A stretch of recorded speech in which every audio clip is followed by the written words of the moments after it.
Hello everyone, আসসালামু আলাইকুম। Welcome back to my channel ঘরোয়া রন্ধনশালা। আজকে হাজির হয়েছি আপনাদের মাঝে ডিম পরোটার রেসিপি নিয়ে। ঘরে থাকা আটা বা ময়দা ও ডিম দিয়ে এরকম ব্রেকফাস্টে আমরা চটজলদি বানিয়ে নিতে পারি এই ডিম পরোটার রেসিপিটি। আশা করছি ছোট থেকে বড়রা সবাই খুব পছন্দ করে এই পরোটাটি খেয়ে নেবে। পুরে ভরা ভর্তি আমি পরোটাটি কিভাবে তৈরি করলাম চলুন তাহলে দেখে আসি। এখানে আমি ডিম পরোটা তৈরির জন্য প্রথমে একটি মিক্সিং বোলে দিয়ে দিলাম 2 কাপের মতো ময়দা। আপনারা চাইলে আটাও নিতে পারেন। এখন দিয়ে দিব স্বাদ মতো লবণ ও 2 টেবিল চামচ পরিমাণের মতো সয়াবিন তেল। এখন আটা ও তেল খুব ভালোভাবে হাত দিয়ে ময়ান করে নিব। এভাবে ময়ান করে নিলে ডোটা অনেক সফট হবে এবং পরোটাটিও অনেক সুন্দর হবে। আমার ময়ান দেওয়া প্রায় হয়ে গিয়েছে। এখন আমি একটু একটু করে পানি দিয়ে সফট একটি ডো তৈরি করে নিব। পরোটার ডো আমরা কম বেশি তো সবাই বানিয়ে নিতে পারি, সেই রকমই একটি ডো আমি তৈরি করে নিব।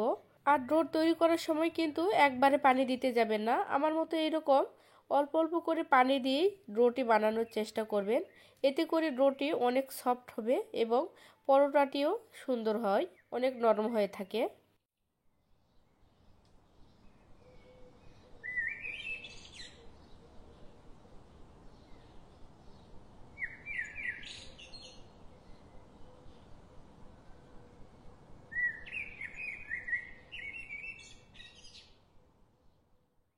আমার ডোটি প্রায় তৈরি হয়ে গিয়েছে। দেখুন এরকম করে আমি একটি ডো তৈরি করে নিলাম। এখন ডোর উপরে আমি একটু তেল দিয়ে মেখে দেব, এতে করে ডোটা ড্রাই হয়ে যাবে না, সফট থাকবে। এখন আমি এভাবে তেল দিয়ে একটি ঢাকনা দিয়ে প্রায় 10 মিনিটের জন্য ঢেকে রেখে দেব। ডোটাকে আমি রেস্টে রেখে দিয়ে অন্যদিকে একটি বাটিতে আমি ডিম পরোটা বানানোর জন্য 2টি ডিম ভেঙে নিব। ডিম ভেঙে প্রায় সামান্য একটু লবণ দিয়ে ডিমটিকে খুব ভালোভাবে ফেটিয়ে নিতে হবে।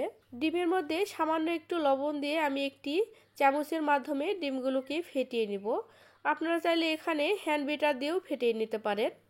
আমি চামচ দিয়ে ফেটে নিলাম। আমার ডিমটি ফেটে নেওয়া হয়ে গিয়েছে। ডিম ফেটে নেওয়া হয়ে গেলে আমি পরোটার পুর তৈরি করে নেব। এই জন্য একটি প্যান বসিয়ে দিয়েছি। প্যানের মধ্যে পরিমাণ মতো তেল দিয়ে এখন দিয়ে দিলাম হাফ কাপের মতো পেঁয়াজ কুচি।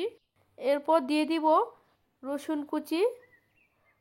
এখন রসুন ও পেঁয়াজটি তেলের মধ্যে একটু ব্রাউন কালার করে ভেজে নিতে হবে। আমি যেভাবে তৈরি করতেছি আপনারা এভাবে তৈরি করে নেওয়ার চেষ্টা করবেন, দেখবেন পরোটাটি খুব সুন্দর হবে। এরপর দিয়ে দিলাম একটি টমেটো কুচি। এখন টমেটো কুচিগুলো তেলের মধ্যে ভেজে নেব।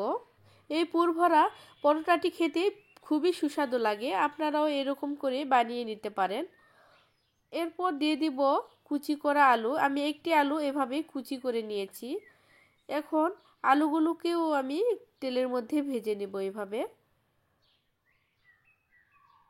এরপর দিয়ে দিব স্বাদ মতো লবণ।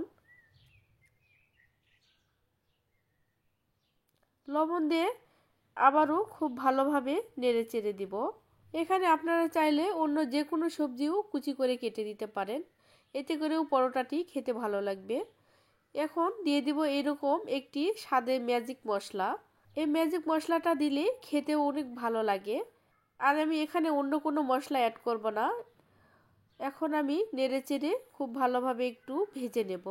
আমি কাঁচামরিচ দিতে ভুলে গেছিলাম, এই জন্য এই পর্যায়ে এসে কাঁচামরিচ কুচি দিয়ে দিলাম।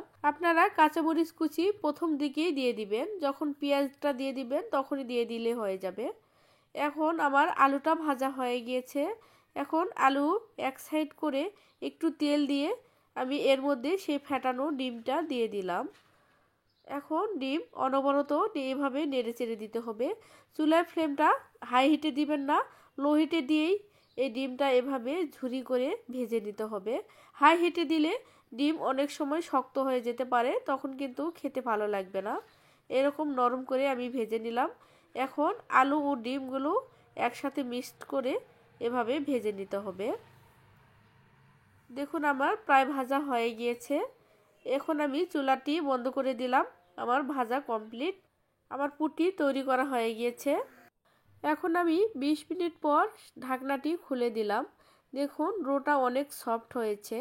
আরও একটু সফট হওয়ার জন্য আমি আবারও একটু ডোটাকে মথে নেব। 2 থেকে 3 মিনিট মথে নেওয়ার পর এখন আমি লেচি কেটে নেব। আমার 2 কাপ ময়দা থেকে প্রায় 5টি পরোটার লেচি হয়েছে। আপনারা যেমনটা বানাতে চান সেই অনুযায়ী আপনারা ময়দা দিয়ে ডোটা তৈরি করে নিতে পারেন। আমি এখান থেকে একটি লেচি নিয়ে এখন পরোটা তৈরি করে নেব। দেখুন একটা লেচি নিলাম, এরকম হাত দিয়ে একটি রুটি বেলে নেব। একটি বড় করে রুটি বেলে নিতে হবে।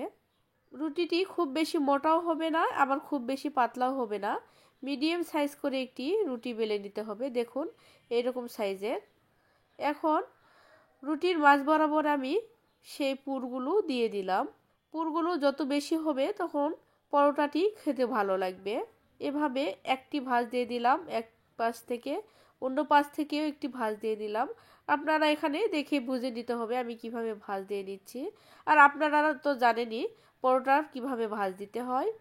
এখন আমি হাত দিয়ে এভাবে আলতো করে আবারও একটু চেপে চেপে দিলাম। পরোটার মধ্যে পুর ভরা হয়ে গিয়েছে। এখন আমি আবারও একটু ময়দা ছিটিয়ে দিয়ে এখন আবারও হালকাভাবে বেলে নিতে হবে। খুব জোরে বেলে নিতে যাবেন না, এতে করে পুরগুলো বেরিয়ে আসতে পারে।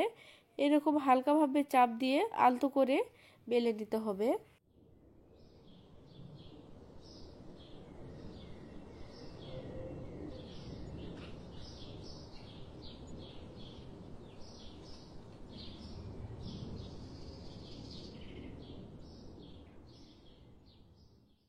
দেখুন আমার তৈরি হয়ে গেল একটি পরোটা।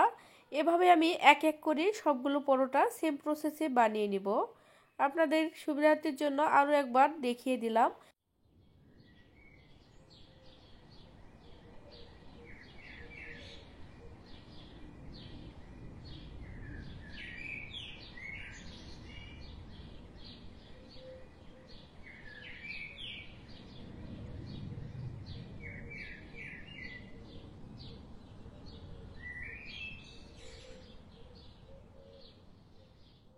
দেখলেন তো কত সহজভাবে আমি পরোটাগুলো বানিয়ে নিলাম। এখন আমি পরোটাগুলো তেলের মধ্যে ভেজে নেব। এর জন্য চুলায় একটি প্যান বসিয়ে দিলাম। এখন প্যানের মধ্যে দিয়ে দিলাম পরিমাণ মতো সয়াবিন তেল। এখন তেলটা কিছুটা পরিমাণ গরম হয়ে আসলে পরোটাটি দিয়ে আমি মিডিয়াম টু লো হিটে পরোটাগুলো ভেজে নেব। হাই হিটে দিতে যাবেন না, এতে করে পরোটার উপর পাশ ভাজা হয়ে যাবে, ভিতরটা খুব ভালোভাবে কুক হবে না। মিডিয়াম টু লো হিটে রেখে পরোটাগুলো ভেজে নেওয়ার চেষ্টা করবেন। আপনারা চাইলে এখানে তেলের পরিবর্তে ঘি বা বাটার দিয়েও এই পরোটাগুলো ভেজে নিতে পারেন, এতে করে পরোটাগুলো খেতে ভালো লাগে।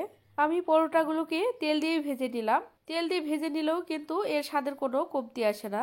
এভাবে উল্টে পাল্টে আমি সুন্দর একটি কালার আসা পর্যন্ত অপেক্ষা করে ভেজে নেব।